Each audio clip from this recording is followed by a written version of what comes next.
A outra caiu. Vamos falar hoje sobre distressed assets, que são exatamente esses investimentos, né? Muita gente fala, são ativos podres, são ativos que tem um default, mas enfim, hoje vocês vão saber como é que funciona a questão desse tipo de investimento, porque conversaremos com o CEO da Hearst Capital. Então, já manda aqui no aviãozinho, manda aí pro pessoal para acompanhar essa live que vai ter conteúdo sensacional para vocês. Beleza? Fala, Arthur, tudo bom? Fala aí, Pedro, como tá? Tudo bem? Cara, tudo tranquilo, tudo na paz. Tá conseguindo me ouvir bem? Tô perfeito, cara. Maravilhoso. Maravilha. Cara, antes da gente começar essa live, agradeço aí pela sua disponibilidade para a gente estar batendo esse papo aqui e apresentando o que é esse mercado, né, das distressed assets pro pessoal. Cara, já para a gente engatar aqui, o pessoal já tá começando aí a entrar, já dentro do horário. Queria que você falasse um pouquinho sobre quem é você, né, como é que surgiu a Hearst Capital e o que são essas distressed assets. Legal, cara. Obrigado pelo tempo, pelo convite. Para a gente é uma honra poder falar com você aí, com os seus seguidores. Parabéns pelo trabalho, Pedro. Realmente eu tenho acompanhado aí as suas publicações e levar a educação financeira para esse Brasilzão é uma tarefa que merece todos os louros e todos os aplausos. Então, parabéns. Cara, eu sou um dos fundadores aqui da Rust Capital. Sou advogado de formação, Uhum. então antes de fundar a Rust, eu trabalhei em banco de investimento brasileiro, banco de investimento americano, trabalhei em escritório de advocacia focado nesse mercado de investimentos, de mercado financeiro, e desde 2014 eu estou empreendendo na área de tecnologia para o mercado financeiro. Então, em 2017, eu e o Carlos aqui, que é um dos nossos fundadores, a gente vendeu uma empresa e a gente ficou pensando, tá bom, o que a gente vai fazer agora? Né? E a gente viu que tinha um mercado interessante nos Estados Unidos de financiamento de créditos judiciais, né, que no final do dia são créditos estressados. Né? E a gente falou, olha, como é que a gente traz esse mercado para o Brasil colocando tecnologia? Então foi a partir daí que surgiu a ideia da Rust Capital, foi trazer para o Brasil com a missão de universalizar o acesso a investimentos em créditos que estão pendentes de julgamento ou estão sendo discutidos judicialmente. Então, chama de stressed assets, ou pode chamar ativos estressados em português, ou muita gente chama de special situations, ou situações especiais, tem alguns nomes diferentes para esse negócio. Bacana, bacana. E, assim, muita gente aqui, quando eu postei nesse fim de semana, eu estava falando que os distressed assets, o que eles já ouviram falar é sobre precatórios, mas esse mercado, ele não é só conhecido pelos precatórios, né? Talvez seja o investimento mais famoso, mas não é só isso do que se trata, né? Esse tipo de investimento. Muito bem, justamente. Se a gente pudesse conceituar em grandes categorias, eu diria que você tem aí pelo menos duas grandes categorias. Uma o crédito judicial privado, o título judicial privado, que é uma ação judicial contra uma empresa ou contra um indivíduo. Né? Então você tem um crédito que está sendo processado na justiça e aquele crédito ali, ao invés de virar precatório, vai ser pago via uma execução normal. E você tem o crédito contra ente público, né, que ao término do processo, quando terminar o processo, vai ser emitido um precatório, porque você vai receber ou do município, ou do estado, ou da União, ou de alguma fundação ou autarquia pública que preste um serviço essencial. E aí é pago via precatório. Então, assim, duas grandes categorias você tem tudo que é contra empresas e pessoas físicas, são créditos, são títulos judiciais privados, e você tem os títulos judiciais públicos, que são contra entes públicos, aí, União, estados e municípios, fundações e autarquias públicas que prestem um serviço essencial. Então é isso aí.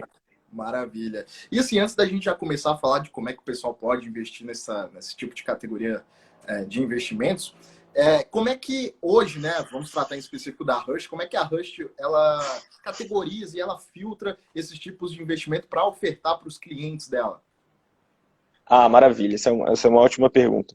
Bom, então aqui a gente tem, antes de responder a tua pergunta, vou só fazer um esclarecimento, a gente não trabalha só com ativos estressados ou ativos judiciais, não. A gente tem aqui uma outra área que é liderada pelo Leonardo Viana, nosso sócio, que ele toca toda a área de imobiliário, de investimentos diretos em ativos imobiliários, né? Então agora a gente vai lançar uma oportunidade, uma operação que é uma incorporação aqui em São Paulo, no bairro da Saúde, do lado do metrô. Então, isso é uma operação que a gente faz também. A gente tem uma outra área que faz operações com ativos empresariais, que tem mais a ver com risco de empresa. E aí é o Luiz Coutinho que toca. Então, assim, eu tive toda uma experiência com o jurídico, com o ativo judicial. O Léo tem a carreira dele toda construída em cima de ativo imobiliário. O Luiz Coutinho trabalhou 25 anos aí em bancos, HSBC e Santander, com crédito para empresa. Então, a gente já fazia isso nos outros lugares. O que a gente fez foi, poxa, vamos fazer isso direto para o investidor pessoa física e vamos colocar tecnologia nisso, né? E aí, poxa, na hora que você decide que você vai fazer isso direto para a pessoa física e vai colocar tecnologia nisso, você precisa criar eficiência, porque você está fazendo operações menores, você não consegue, se você não tiver uma eficiência muito grande de processo, fica muito caro para você e aí ninguém vai ganhar dinheiro nessa história. Então a gente começou a criar tecnologia, primeiro para achar os ativos. Então a gente tem uma série de robôs aqui que vasculham o Diário Oficial de Justiça, vasculham o sistema do Tribunal de Justiça, não só de São Paulo, mas de outros tribunais federais, procurando processos judiciais que tenham esse pedido precatório. Ou procurando processos judiciais de algumas empresas que a gente gosta do risco, que a gente entende o risco e que a gente gosta. E aí, depois disso, a gente tem toda uma pré-análise feita por robôs também, de puxar os documentos que são os principais, a gente manda esses documentos para o jurídico, depois a gente enriquece os dados de contato daquelas pessoas, que são as donas dos créditos, a gente entra em contato com essas pessoas para negociar o crédito, para comprar o crédito. Tudo isso, Pedro, a gente coloca bastante tecnologia para ficar barato e possibilitar que a gente leve essas oportunidades diretamente para os investidores pessoas físicas.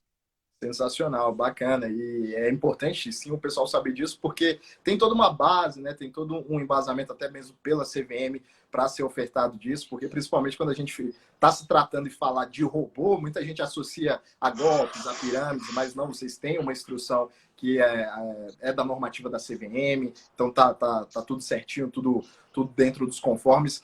E uma das dúvidas também que foi muito recorrente quando eu falei que a gente ia estar fazendo essa live é como que se ganha, né? Qual é o spread aí de, por exemplo, um precatório, né? Como é que a Hertz ela consegue oferecer isso aí para quem está investindo naquele ativo?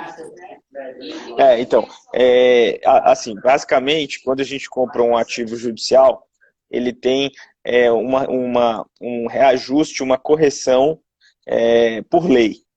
Então, se é um ativo judicial, por exemplo, contra uma empresa, ou uma pessoa física, esse reajuste é 1% ao mês, mais inflação, mais IPCA. Então, veja só, aí a gente já está falando de 15% de retorno ao ano, só no reajuste desse ativo, que é o reajuste legal. Só que precatório, normalmente a gente sempre compra com algum deságio, tá? E aí, só para falar, o precatório ele tem outro tipo de reajuste. Ele corrige poupança, o índice da poupança, acrescido de IPCA. Poxa, o que significa isso? Vou te dar isso alguns números claros. Se a gente estiver comparando com o Selic, significa sempre 30% a mais que a Selic. Só esse valor. Poupança mais IPCA é 30% a mais que a Selic. E se a gente estiver comparando com poupança, o índice do precatório corrige quase que 100% a mais que a poupança. Tá? Historicamente, isso nos estudos que a gente fez. Mas a gente nunca compra o precatório por 100% do valor de face, a gente sempre compra com algum deságio. Uhum. E aí o que significa isso? Vamos dizer que eu tenho um precatório de 100 mil reais, a gente comprou por 50 mil reais. tá? Como que o nosso dinheiro, ou seja, os nossos 50 mil reais, está sendo corrigido? Está sendo corrigido IPCA mais poupança em cima de 50 mil, ou está sendo corrigido IPCA mais poupança em cima de 100 mil? E qual que é a beleza da história? A beleza da história é que está sendo corrigido IPCA mais poupança em cima de 100 mil. Então você tem um efeito de alavancagem em cima do capital investido. Percebe? Você só colocou 50 mil reais de dinheiro e você está tendo um reajuste mensal em cima de 100 mil reais, que é o valor de face. Então essa daí é uma coisa interessante do precatório. Isso aí é bem interessante, até para o pessoal visualizar, que quando você coloca isso no fluxo de caixa, é que você realmente começa a ver, né, a diferença e o ganho que esse título ele traz para você no decorrer dos anos. Mas aí também a gente sempre tem que entrar naquela seara que é referente à liquidez, né? Muita gente fala, beleza, pô, eu comprei ali o título, investi meu dinheiro no precatório que estava lá na plataforma de vocês, mas como que se trata a liquidez desse título e o que acontece, por exemplo, se tiver algum problema, como é que é resolvido todos esses trâmites? Ah, maravilha. Então, os ativos judiciais, de modo geral, têm essas características, né? É um ativo seguro, porque já está reconhecido judicialmente. Então, você tem aí o risco de um ente público quando é precatório, que é um risco muito interessante. Se a gente está olhando a União Federal, o risco, a União Federal não deixa de pagar precatório há mais de 10 anos, ela vem pagando, né, religiosamente. Se a gente está falando de precatórios estaduais, aí a gente tem que fazer o cálculo de quanto tempo vai demorar para ser pago, olhando a fila de pagamento precatório, olhando a receita daquele estado, aquela receita corrente líquida do estado, para precificar esse precatório, mas algo que é possível, né? Então, o precatório é muito seguro, porque uma vez que ele entra na receita, na despesa, no orçamento público, na verdade, não tem como sair de lá. O ente público é obrigado a pagar, né? E aí eu gosto sempre de lembrar o seguinte, que a nossa Constituição de Estados, né, na Federação Brasileira, na Confederação Brasileira, a gente só tem a mesma Constituição desde o Tratado de Madrid. Nunca nenhum Estado sumiu e deixou seus credores a ver navio. Sempre teve um jeito de a União ir resgatar o Estado e pagar as dívidas do Estado. Então, e o teu dinheiro está corrigindo. Então, em termos de segurança, é isso, né? Diferente de uma empresa, que a empresa pode quebrar, diferente de uma pessoa física, que a pessoa física pode fugir, sumir, morrer, etc. O Estado não acontece isso. Por outro lado, você também tem um retorno interessante, porque você está ganhando aí muitas vezes 2 vezes o IPCA mais poupança, né? Você está ganhando aí, sei lá, dependendo de quanto você comprou o ativo, você está ganhando um retorno interessante. Onde está o ponto fraco do precatório dos ativos judiciais? É que ele realmente não tem liquidez, né? Você vai precisar tomar muito cuidado na hora de fazer um aporte para usar um recurso e que você não vai precisar no curto prazo e que você consiga ter essa disponibilidade de esperar. Se você pode esperar, é um ativo interessante. Então, o que a gente sempre fala aqui é o seguinte, se você já tem a sua reserva de emergência, já investe, além da sua reserva de emergência, em ativos, em renda fixa, em renda variável, está na hora de você conhecer os ativos alternativos, os ativos reais, está na hora de você estudar aqui o quanto que você pode colocar em. E a gente acredita muito que uma coisa saudável é colocar de 10% a 30% em ativos alternativos. Ninguém aqui quer que você coloque 100% do seu capital com a gente, não é assim que funciona, não é saudável isso, mas olha, seja, do que excede a sua reserva de emergência, de 10% a 30%, a depender do seu perfil de risco e do seu perfil de liquidez, que para a gente ainda é mais importante do que o perfil de risco, é importante que você fique aí de 10% a 30% do seu capital para manter uma diversificação interessante.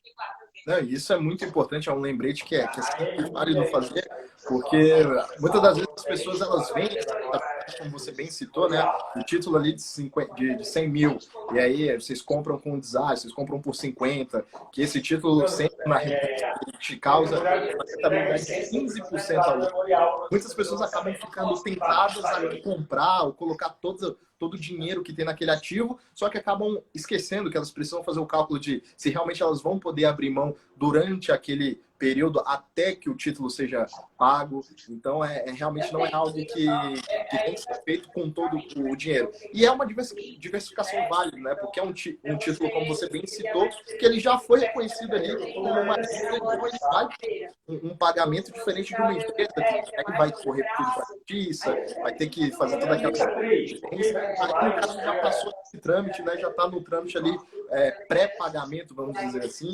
Então, é realmente um ativo que quem quer conhecer, vale muito a pena acompanhar o trabalho da Rust. E, Arthur, bom, explicado de forma sensacional aí sobre o que se tratam esses investimentos nos distressed assets. E como é que hoje uma pessoa ela consegue, por exemplo, conhecer as oportunidades que a Rust tem? A gente coloca todas as operações no ar. Tá rolando um rolê, um call. Tá rolando um call aqui. Deixa eu ir para uma sala de reunião. Vamos ver se melhora. Agora minha água. Vamos ver se melhora. Tá cheio de gente no escritório aqui ainda. Acontece ainda. O pessoal tá no home office, mas ainda tem trabalho para fazer no escritório. A equipe comercial tá toda aqui. Vamos ver se melhorou.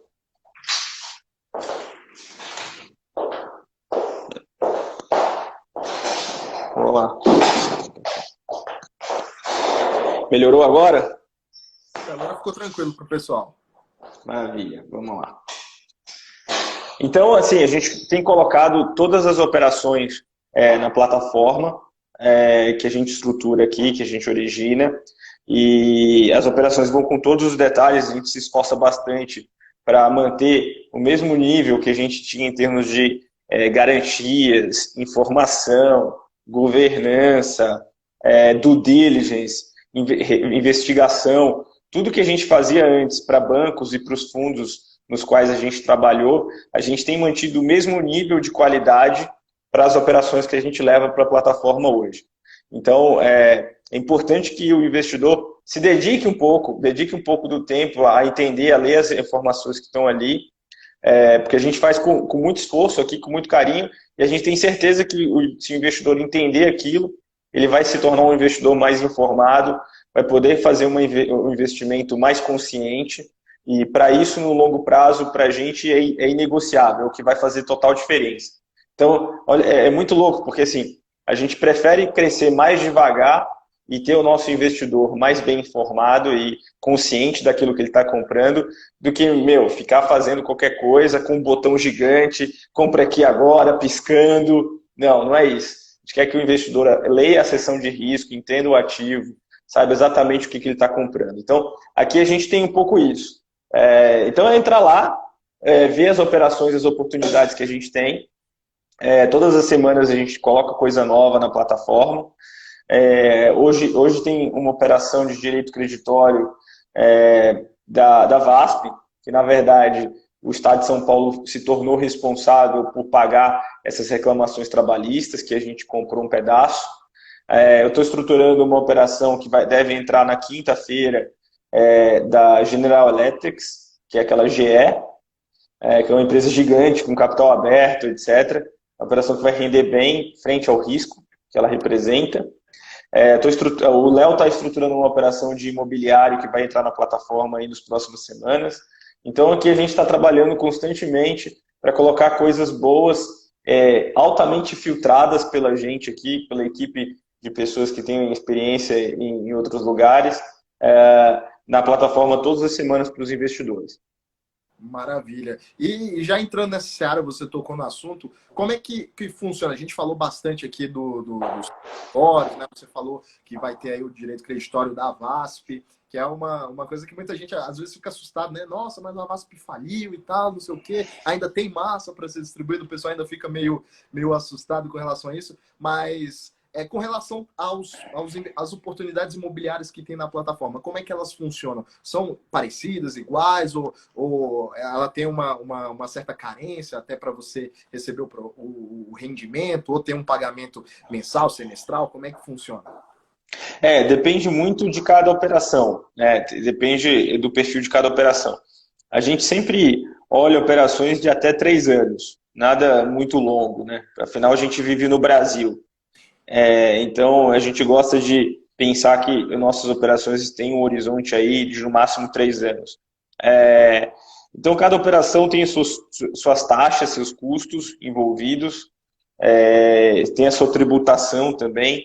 Então, por exemplo, essa da VASP, o que a gente gostou? A gente gostou porque no Tribunal Superior do Trabalho já está pacificado que o Estado de São Paulo é que tem que pagar, né, por essas reclamações trabalhistas. E, para completar, na nossa análise, a gente achou ainda mais interessante, porque na Justiça do Trabalho, a fila de precatório do Estado de São Paulo está praticamente em dia. Anda muito mais rápido do que na Justiça Comum, a fila do precatório, o pagamento do precatório. E, além disso, a gente conseguiu pegar uma carteira em que a gente tem 5 vezes de garantia na nossa operação. E, para completar, a nossa operação, eu tenho um percentual lá, mais do que 2 vezes a nossa operação, que vai ser pago com prioridade. Quer dizer, a gente vai conseguir sair tudo nesse percentual com prioridade. Já contando o nosso retorno, já contando o retorno do nosso investidor. Então, a gente olhou tudo isso, fez conta, estruturou, modelou, viu os riscos. A gente contratou o Machado Meyer, que é um dos melhores escritórios do Brasil, super famoso, para fazer a due diligence para a gente, para dar o parecer, para fazer o acompanhamento dos processos e fazer o levantamento desses recursos. Então, a gente montou realmente um negócio bem legal. E à medida que a gente foi estudando essa tese, mais a gente ficou interessado em fazê-la. Igual essa tese aqui, que a gente vai colocar da GE, que também é super interessante, porque assim, o processo já acabou, já tem uma carta-fiança do Santander lá garantindo o processo, tá no já ganhou no TST, os 4 precedentes que subiram para o STF foram negados pelo STF, quer dizer, a gente olha isso e fala, poxa, tem aqui uma oportunidade interessante de levar um retorno legal para o nosso investidor, com o risco de uma empresa que é capital aberto na Bolsa dos Estados Unidos, fundada por Thomas Edison e JP Morgan, em 1892, parece, quando que eles fundaram isso.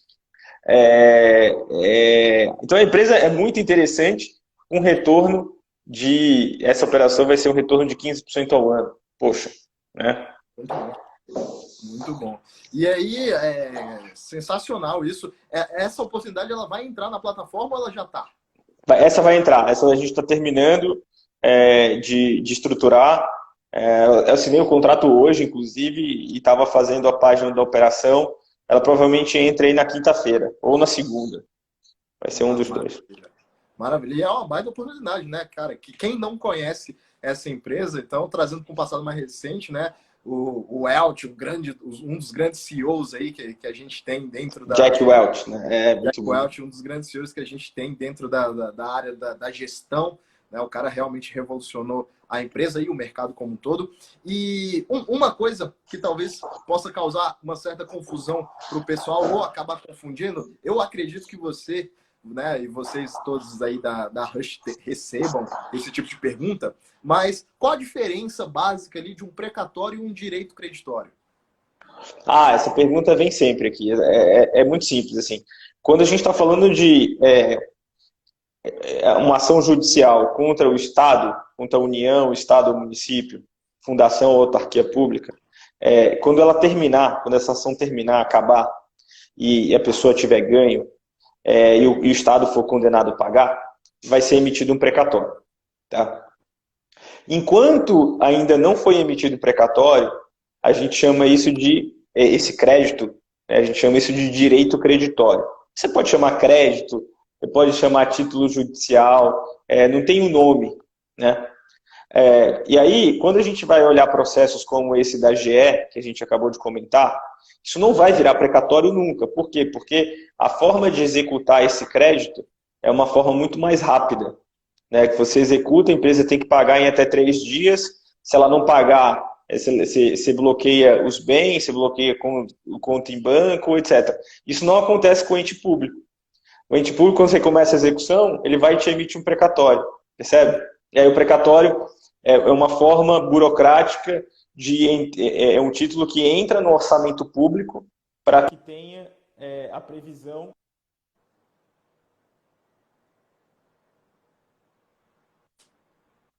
Opa, voltou. Voltou. É uma forma do ente público para que tenha uma previsão. É uma forma do ente público para que. Alguém está me ligando aqui, desculpa.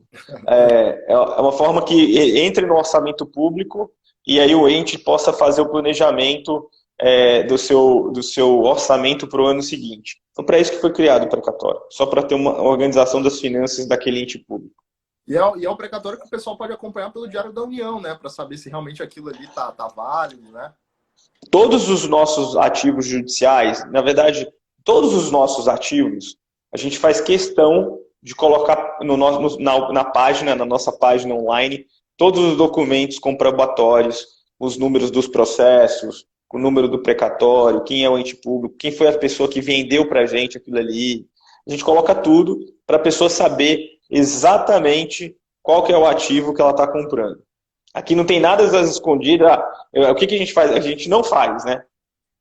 Me dá o teu dinheiro que eu vou fazer uma mágica aqui e vou te dar um rendimento. Não, não é isso. O que a gente faz aqui é assim, a gente acha um ativo que tem um fluxo de caixa, que é interessante, que o fluxo de caixa desse ativo vai dar um retorno para o investidor. A gente compra e a gente possibilita que o investidor compre junto conosco. Então, e a gente mostra para o investidor qual foi o nosso estudo, como foram nossas projeções, o que a gente colocou de custo, quem foi que a gente contratou para ajudar a gente. Por exemplo, no caso da VASP, a gente contratou o Machado Meyer, às vezes a gente contrata outros escritórios que são menores, mas que são especialistas em determinados assuntos. Então a gente monta toda a operação, abre tudo e fala, cara, ó, a gente gostou disso, a gente colocou nosso dinheiro nisso, você quer entrar conosco? É basicamente isso que a gente faz. Maravilha. E vou despertar aqui uma curiosidade, claro, se você puder falar sobre a VASP, como é que você chegou a esse título aí da VASP? Foi pela proximidade do pagamento? Foi uma oportunidade que vocês identificaram no fluxo de caixa? Como é que vocês chegaram para esse título e ver a oportunidade que ele era? Para esse título especificamente, eu acabei conhecendo o advogado que é dono desses créditos, né, que ele tem lá várias ações contra a VASP. E aí, quando eu conheci, ele estava me explicando toda a lógica. Eu falei, olha, não tenho interesse em comprar crédito contra a VASP, isso daí é uma furada, a gente já tinha olhado o processo de falência da VASP, sabe? O processo da falência da VASP, Pedro, é o seguinte, tem ativo suficiente para pagar todos os credores? Tem ativo. O problema é que, como é muito credor, é muita gente que ficou para receber dinheiro, tipo assim, são 5 advogados puxando o processo para frente e 50 puxando para trás. O negócio vai demorar muito para ser resolvido, se for resolvido. Né? Então, quando eu comecei a conversar com esse advogado, eu falei, ó, tem interesse nesse processo? Ele falou, não, deixa eu te explicar aqui. Na verdade, não é o VASP que vai pagar esse crédito. Quem vai pagar é o Estado de São Paulo. Eu falei, então eu começo a me interessar, porque eu sei que o Estado de São Paulo vai pagar. Né? Eu sei que ele não vai falir, ele não vai fechar, não vai sumir, etc. Legal. E aí eu vim para estudar esse processo, gostei realmente, ele tinha me dito que o Tribunal Superior do Trabalho já tinha pacificado a tese nas suas 9 turmas, verdade, as 9 turmas têm precedentes nesse sentido. E aí foi quando eu percebi que nesse caso vai ter um precatório pela fila da Justiça do Trabalho, que é uma fila que está muito mais rápida, que a gente vai receber muito mais rápido do que a fila do precatório comum. Porque, digamos, a Justiça do Trabalho ela tem alguma, sei lá, deve ser mais rápida, deve ter recebido mais dinheiro ao longo dos anos e tal. E a gente foi estudar isso e constatou que isso era verdade, que a fila de pagamento precatório na Justiça do Trabalho está praticamente em dia. Então, aí a gente contratou o Machado Meyer para fazer o double check, para fazer a dupla checagem daquilo que a gente já tinha estudado. E aí foi isso, eles realmente consideraram a mesma coisa e a gente fez a operação. Então, foi basicamente assim que essa operação específica chegou para a gente. Maravilha. Essa operação da VASP era o precatório que estava aberto no Estado de São Paulo ou ela vai abrir ainda? Não, a operação da VASP está lá. Do precatório do Estado de São Paulo foi uma outra, mas eu acho que já fechou semana passada. Maravilha, bacana. E assim, então a única oportunidade aberta hoje é essa da VASP. E aí a outra hoje é da VASP. Da VASP até quinta, acho que quinta ou até segunda no máximo, a gente vai abrir a da GE. vai abrir uma de imobiliário provavelmente dentro desse mês. Eu estou negociando um precatório federal aí. A gente está aqui trabalhando incessantemente. Perfeito. Então, assim, a gama, né, o portfólio assim, que vocês têm de oferta, ele chega a ser muito bem diversificado. E como você bem citou, né, vocês têm uma due diligence muito boa, porque não pode oferecer qualquer coisa, né? Porque, como eu falei no início, muita gente acha que os distressed assets são ativos podres, né? Ah, são ativos com default e tal. São ativos realmente que têm ali uma, vamos dizer, uma falta de pagamento, mas são ativos que já são considerados uma dívida e que eles vão ter, sim, um prazo para pagamento, né? O que muita gente às vezes pode achar que pode receber o calote que você no início desse nosso bate-papo mencionou muito bem, já tirando esse pensamento pré-estabelecido aí para baixo. Então, Arthur, só para a gente assentar essa parte do assunto, então, hoje a Hearst ela está constituída ali em qual estado? Onde que ela está operando? A gente está aqui em São Paulo, nosso escritório fica aqui em São Paulo, capital, no Itaim. Falando um pouco da Hearst Capital, hoje a gente é uma empresa de 20 e poucas pessoas, a gente contratou algumas recentemente. A gente tem uma licença da CVM como plataforma de crowdfunding, eu não gosto muito desse nome, porque as pessoas acham que crowdfunding é investimento em startup, aquele negócio super arriscado e tal. Não. Na verdade, o que você pode fazer é a oferta pública simplificada de qualquer investimento. Então, a gente tem essa licença, a gente é regulado pela CVM nesse sentido, e a gente é regulado pelo Banco Central também como correspondente bancário. Algumas operações que a gente faz com CCB e a gente é correspondente bancário. Então aqui também a gente está, e cada vez mais a gente está olhando operações dentro do mercado regulado. A ideia não é ficar sem regulação, pelo contrário, a gente acha que essa fiscalização dos órgãos públicos vem ajudar em termos de transparência e segurança para o investidor. Até porque a gente já sempre está acostumado, né? A gente estava acostumado a ter esse tipo de escrutínio antes. Então, é assim que a gente trabalha aqui. Exatamente. Se eu não me engano, a instrução da CVM é a 588, né? Exatamente, a 588. Maravilha. Então, pessoal, fica aí a dica que vocês quiserem conhecer, né? Como o Arthur bem falou, eles não é um crowdfunding, esse equity que a gente vê por aí, de algumas oportunidades, algumas até obscuras, né? Que a gente já viu que está tendo aí uma proibição por parte da CVM de algumas instituições. Mas se você quiser entender mais, basta procurar lá. E CVM, né? O I de instrução 588 é a que vai reger todo esse mercado, inclusive essa que a Hearst Capital está sendo regulada. Então, como vocês puderam entender, toda essa estrutura aqui são oportunidades que, primeiro, né, eu vi muita gente aqui colocando nos comentários, mais uma opção para renda fixa. É uma boa opção para portfólio, mas como você falou, de 10% a 30% ali, não colocar toda a liquidez de dinheiro, né, nesse tipo de ativo, mas é um ativo que dá principalmente agora com uma taxa Selic a 2,25 ao ano, você tem uma oportunidade de ganhar 30% em cima da Selic no investimento, é muito bom, é excelente. E fora que você tem precatório, você tem aí os investimentos imobiliários que vão vir, né, para muito possivelmente, como você falou, nesse mês.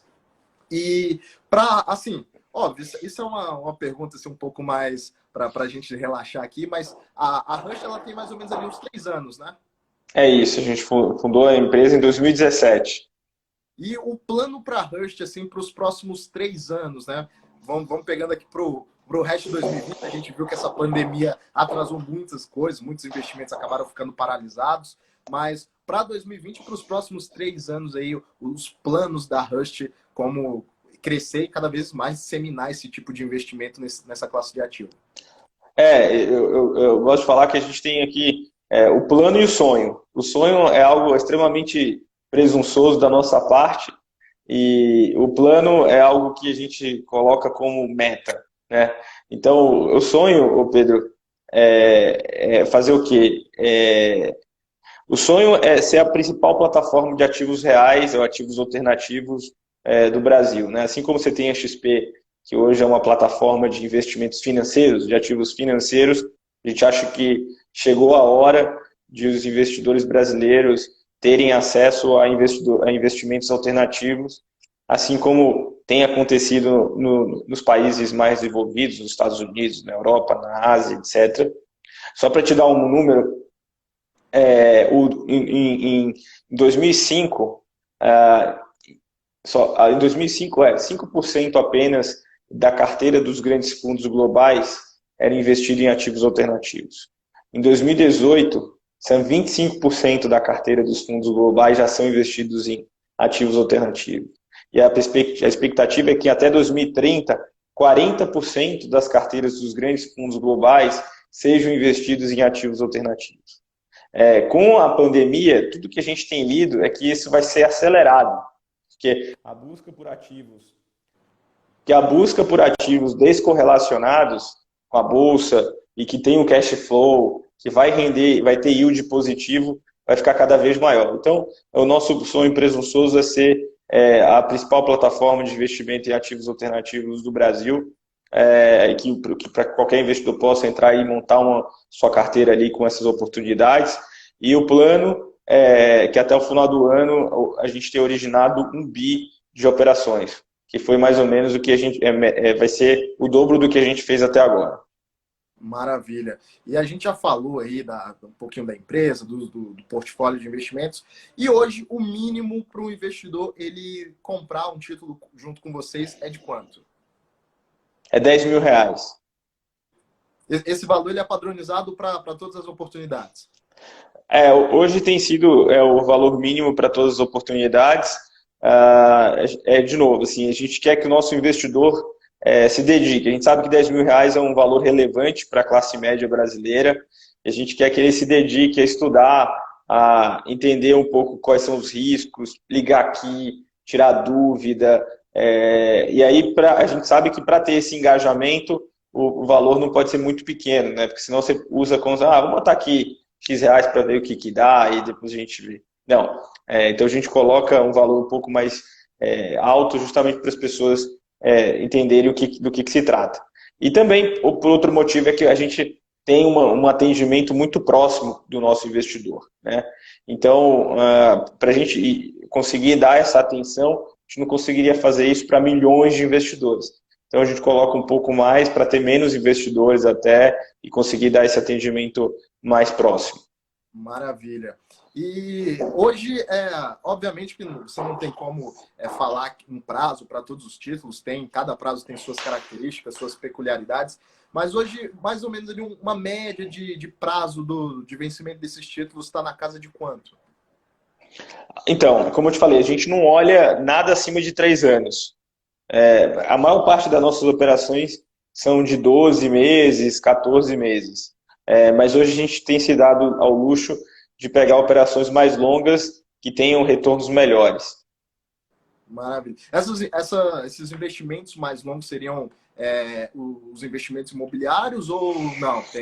Não necessariamente. Por exemplo, o imobiliário vai ser de 2 anos e meio. Só que a partir do 5º mês já começa a pingar dinheiro na conta do investidor, né? Então é interessante também. O imobiliário, então, a partir do 5º, ele tem uma carência aí, e nos 5 primeiros meses, a partir do 5º, ele já começa a pingar na conta. É isso, porque na hora que começar a vender o apartamento, o investidor já vai começar a sair também junto com o incorporador. Que esse é o grande lance, você investe junto com o incorporador. Você não vai. As pessoas, né, compram um apartamento para investimento no lançamento.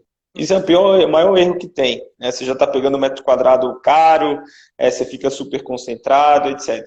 Então aí é o seguinte, você entra junto com o incorporador e sai à medida que as pessoas vão comprando no lançamento. Então, à medida que esse fluxo for entrando, ele vai sendo repartido com os investidores daquele título. É isso, exatamente. Maravilha. Pessoal, se vocês forem tendo perguntas, vão mandando aí, que a gente já está entrando aqui nos 25 minutos finais, mas vão mandando perguntas aí. Arthur, uma curiosidade assim que a gente falou aí dos investimentos imobiliários, a gente falou de precatórios, a gente falou de créditos. A Rush, ela trabalha ou tem a pretensão de trabalhar, por exemplo, com carteiras de crédito compradas de bancos? Legal, isso é interessante. Olha, a gente já analisou algumas carteiras E é engraçado, porque o mercado de distressed no Brasil, né, começou por fundos que compraram carteiras de crédito inadimplidas, né, defaultadas, de bancos que precisavam limpar o balanço ou bancos que quebraram. Né? Então, assim foi o mercado brasileiro de distressed, surgiu assim, com esses fundos abutres comprando isso. A gente olhou algumas operações, mas eu vou te falar, não é fácil negociar com banco, é sempre complicado negociar com banco, e aí são carteiras que a gente não consegue ver um horizonte muito claro de curto prazo. A gente vê que são horizontes aí de 5, 7 anos para ter algum retorno sobre o capital. Então a gente até agora preferiu não fazer. Mas pode ser que a gente venha fazer em algum momento. Hoje a gente ainda não fez porque fica acima do que a gente gostaria. Maravilha. Cara, já pegando uma pergunta aqui que o Felipe Otávio mandou, ele perguntou o seguinte, mas que parece aqui um sentimento de segurança em relação ao autismo, né? Se tem algum conflito aí de interesse do precatório em onerar o Estado, isso não seria um problema? Então, alô, tá me escutando? Opa, sim. Falhou aqui. Opa, ótimo. Então, na verdade, não tem muito conflito, porque isso já é uma dívida do Estado, né? A gente não está criando dívida nem aumentando a dívida do Estado. Já é uma dívida que está na mão de alguém que precisa fazer uma liquidez hoje. Então, essa pessoa ou essa empresa está disposta a abrir mão desse crédito futuro por um dinheiro hoje.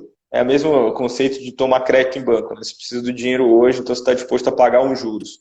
Essa pessoa, então, está disposta a abrir mão desse crédito com algum deságio para ter esse dinheiro hoje, e a gente, como investidor, faz a precificação de qual é o retorno ao capital, o nosso capital, o retorno ao capital do nosso investidor, que faz sentido, para que a gente fique sem o dinheiro hoje e receba lá na frente. Né? Então, é basicamente essa conta. Então, a gente não enxerga com problema ético-moral de jeito algum, especialmente porque a gente está fazendo uma coisa boa para essas pessoas que são credoras desses precatórios. A gente está dando liquidez para essas pessoas. O que a gente vê como problema ético e moral é do Estado demorar tanto tempo para pagar a precatória. Esse é um problema ético-moral gigantesco. Né?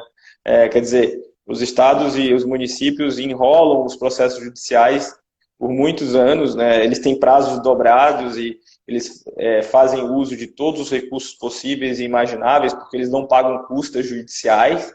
Então você não tem esse incentivo contrário para o cara, pô, eu sei que eu vou perder, para que eu vou continuar recorrendo aqui? Quando é uma pessoa física, o que acontece? Você não vai continuar recorrendo porque você tem que pagar custas, você vai ter que pagar honorários, vai ter que pagar não sei o quê. Né? Agora, quando é o Estado que não paga custa, que não paga honorário, não está nem aí, ele recorre muito, né? E faz a vida do pequeno credor um inferno.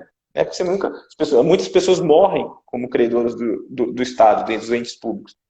Então, acho que o problema ético e moral é muito do lado dos estados, dos entes públicos que realmente não honram e tem essas posturas muito além da linha do ético, né? De ficar recorrendo inúmeras vezes.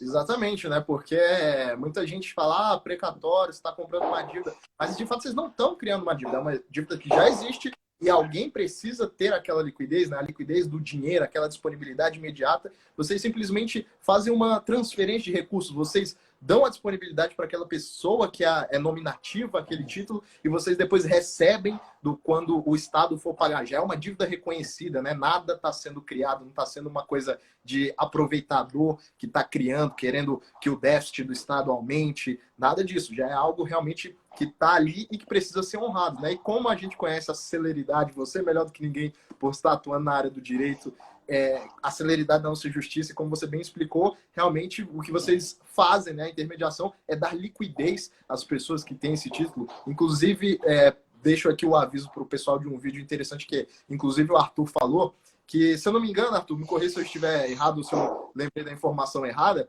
que vocês tinham um empreendedor ali em 2002, 2013, né, que eles tinham um precatório e vocês pagaram esse precatório para ele, ele foi, depois se mudou para a Bahia E vocês deram uma disponibilidade para ele que ele não tinha, né? Ele teve que fechar a empresa, demitir funcionário, pagar todas as causas, ficou com esse título, recorreu, entrou contra o Estado, se não me engano, acho que o Estado de São Paulo, e porque ele não conseguia mais manter a vida ali em São Paulo, ele se mudou para a Bahia para uma vida mais baixo, né? Com um padrão mais barato, e vocês acabaram comprando esse título dele, né? Deu a disponibilidade para ele, e vocês ficaram ali esperando o prazo para o recebimento desse título. Esse caso foi interessante. Essa pessoa era dona de uma empresa de terraplenagem e fazia obras para o governo do estado de São Paulo. Numa dessas mudanças do governo, simplesmente o governo que foi eleito falou, olha, não vou mais pagar, e rescindiu o contrato com ele, e simplesmente não pagou o passado. Ele se viu totalmente sem caixa para manter a companhia, manter os custos que estavam sendo pagos em folha, e especialmente fornecedores deles. Teve que mandar todo mundo embora, teve que liquidar todos os bens, vender os bens. Entrou com processo depois de um ano, entrou com processo contra o Estado de São Paulo, viu que não ia conseguir se manter aqui em São Paulo, se mudou para a Bahia, justamente em busca aí de um custo de vida mais barato.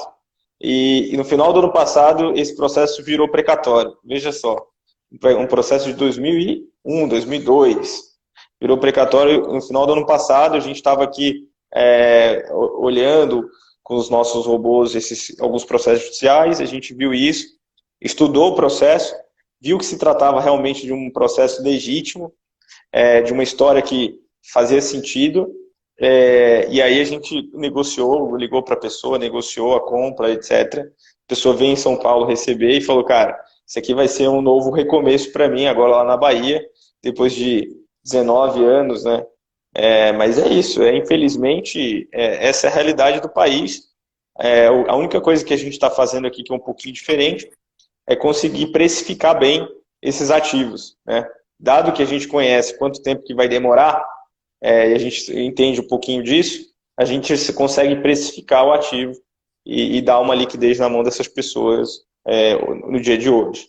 Mas é isso aí, a história é triste. Essa é só uma das histórias, né? Tem histórias muito mais tristes. Só como eu sempre faço esse vídeo na sexta-feira, eu sempre falo assim, puta, eu não vou falar, essa história é muito triste, vou acabar com o final de semana da galera que vai ver esse fio. Pô, ninguém vai me bloquear, não vou contar essa história. Eu fico escolhendo histórias menos tristes para contar, mas tem muita história triste aqui, cara. Não, realmente, e assim, como eu citei, né, cara, vocês dão uma disponibilidade para o mercado exatamente porque, igual essa história aqui que, vamos dizer, teve um final feliz, né, para o empreendedor em questão que teve que se desfazer da empresa, existem outros milhares que acabam não tendo a mesma oportunidade e ficam aí dependendo, né, da celeridade, da boa vontade ali do Estado em pagar. Arthur, nós temos uma aqui do Anderson Paulo. Se não conseguir cumprir o prazo previsto, o que acontece? Assim, vai ter que esperar um pouco mais. Se o prazo passar do que a gente estudou e projetou, vai ter que esperar um pouco mais para que o precatório seja pago. Isso significa que o seu dinheiro ainda continua sendo corrigido mensalmente, mas não tem jeito. Poxa, dá para eu sair no meio se eu precisar do dinheiro? Até dá. Até a gente tem um mercado secundário aqui que a gente tem vários investidores que têm interesse em comprar em operações que já aconteceram. E, eventualmente, a gente tem um ou outro investidor que precisa sair. Então, por exemplo, agora na pandemia, a gente teve 2 investidores que precisaram fazer liquidez. Um porque tinha dívida em dólar, e aí precisou se desfazer dos ativos que ele tinha. Olha só, dívida em dólar. E o outro porque foi fazer um MBA na Holanda, uma especialização na Holanda. Ele estava todo ilíquido, com bens, e aí ele precisou se desfazer também. O dólar subiu também, então prejudicou. E não foi um bom negócio. Essa saída não foi um bom negócio. Eles deixaram dinheiro na mesa, então eles acabaram saindo pelo mesmo valor que eles colocaram. Né? Então eles receberam o principal de volta, mas toda a rentabilidade que havia dado no período eles deixaram na mesa e o cara que comprou, os investidores que compraram se deram bem. Então não é um bom negócio, poxa, é possível, mas a gente não recomenda. É muito melhor que o investidor entre consciente em que aquele prazo ali é um prazo projetado pode ser que venha antes, pode ser que venha depois. Maravilha.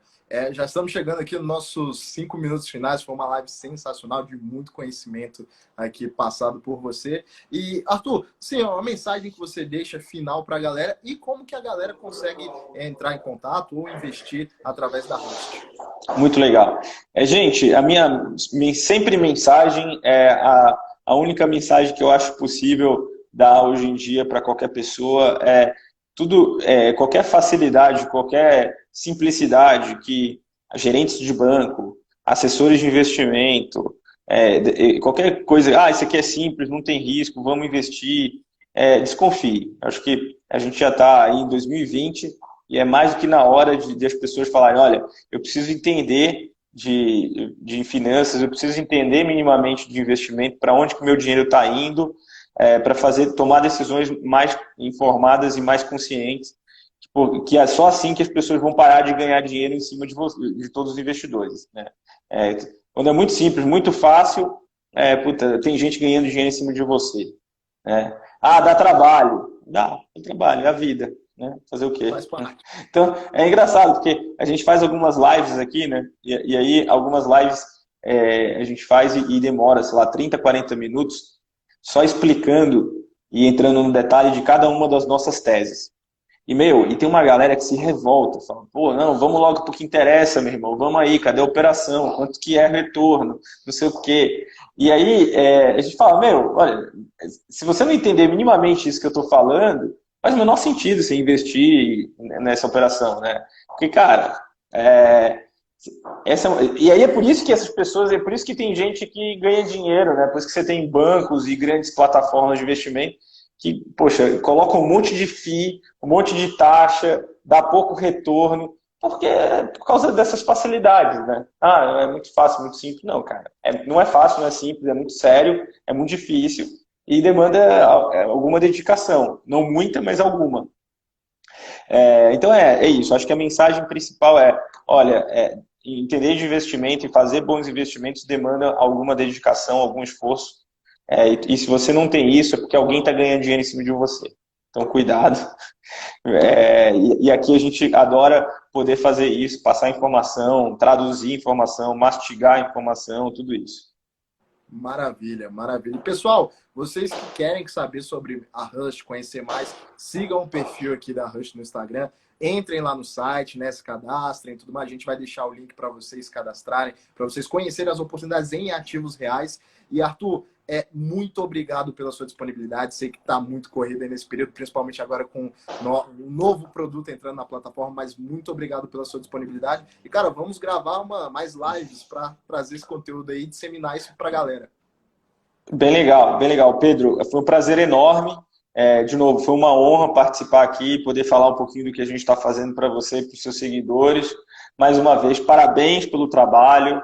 É muito importante que, né, o Brasil tenha cada vez mais pessoas levando esse tipo de mensagem de informação e conhecimento para os investidores, pessoas físicas que foram por tanto tempo vilipendiados pelo mercado financeiro. Né? Até hoje eles são, todo mundo passa a mão, né? Então, eu acho que só tem um jeito, educação e informação, parabéns. E eu estou super empolgado para fazer cada vez mais lives com você, que é só chamar, e aí eu vou ter outros assuntos mais interessantes.